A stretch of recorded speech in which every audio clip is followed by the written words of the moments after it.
காட்டிற்குள் நடந்து செல்லும் போது ஆயிரக்கணக்கான மரங்களை நாம் பார்க்கிறோம்.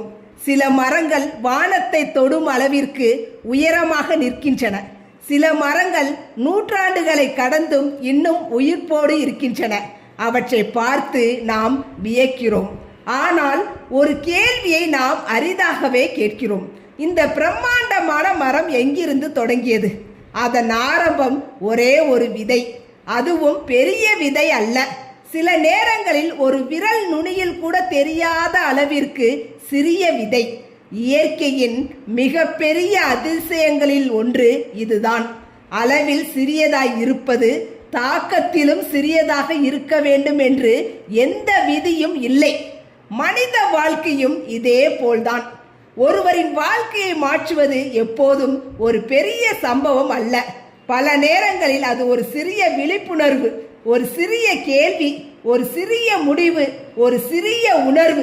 நான் இப்படி வாழ வேண்டுமா என்ற ஒரு கேள்வி. இதைவிட நல்ல வாழ்க்கை சாத்தியமா என்ற ஒரு சிந்தனை. இன்று மட்டும் ஒரு மாற்றம் செய்வோம் என்ற ஒரு முடிவு. இவையே பின்னர் வாழ்க்கையின் திசையை மாற்றும் ஒரு திருப்பு முனைகளாக மாறிவிடுகின்றன. ஆனால் இங்கே ஒரு சுவாரஸ்யமான உளவியல் உண்மை சொல்கிறது. மனிதர்கள் பெரும்பாலும் விளைவுகளை மட்டுமே பார்க்கிறார்கள், காரணங்களை பார்ப்பதில்லை. ஒருவர் ஆரோக்கியமாக இருக்கிறார் என்றால் அவரது உடலை பார்க்கிறோம்.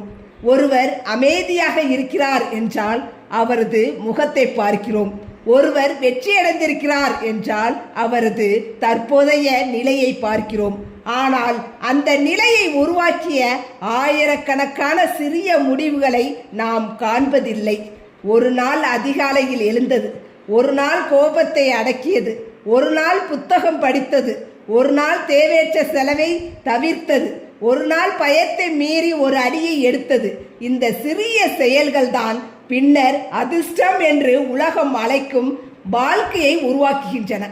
மூளையின் செயல்பாடும் இதையே உறுதிப்படுத்துகிறது.